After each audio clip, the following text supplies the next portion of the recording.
Hey everyone, Mr. Sujano here. In this video we're talking about Aries, Yuzu, and more. Let's get started.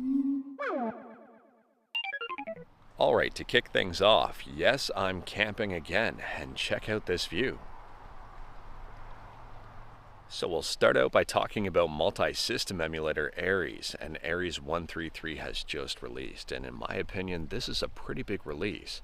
132 was the previous one, obviously based on numbering sequence, but there have been a number of fixes and some very interesting additions. So the fixes are for a whole bunch of different systems, including a bunch of N64 performance tuning, and the new feature I'm very excited about is the ability to undo a save state. If you accidentally just hit a button in excitement and didn't mean to hit your save state button, you can undo that and not wreck your progress. And on top of that, and a pretty big bonus in my opinion, EmuDeck reached out to me and said they're working on integrating Aries, which I think would be absolutely amazing. I'm a big fan of Aries and I do recommend checking it out. Moving on, and we're talking about N64 emulation on Android with Yuzu, and Yuzu Mainline and Early Access just got a brand new update.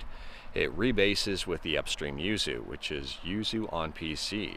Some games may work better, emulation may be a little bit cooler on your system. You may want to check out the latest update. Moving on, and we're talking a little bit about Linux gaming, and we're talking about Proton, and Proton 8.0-3 has just released.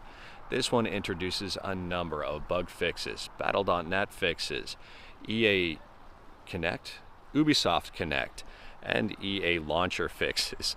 On top of that, a bunch more games are now playable. On top of that, Wine 8.13 was just released, which has a whole ton of bug fixes, including some stuff directly related to Steam. Moving on, and we're talking about Retroid, and if you're interested in the Retroid Pocket 2S, the newly announced Retroid Pocket 2S, they're having a poll on Twitter to decide on the color of the metal shell. If you're interested in it, I'll leave a link in the description below, and let me know what color you think is best in the comments below. And last up here, this one will be interesting for some people who have a PC graphics, but not interesting for pretty much everybody else who doesn't. Chris Covell has created a Game Boy emulator for the PC Engine. Now it is worth pointing out that the PC Engine CD is not very fast, so emulation is not going to be anywhere close to perfect. It's going to be pretty darn slow. But it is an interesting concept, and I'll drop a link to it in the description below, and feel free to check it out. But anyways, that is all I've got for you in this one. Straight to the point, all stuff and no fluff. Let me know your thoughts about anything we talked about today in the comments below. And if you like this video, leave a like. If you didn't like this video, leave a like. Hit that subscribe button, check out my other videos. Don't tempt fate, save your state.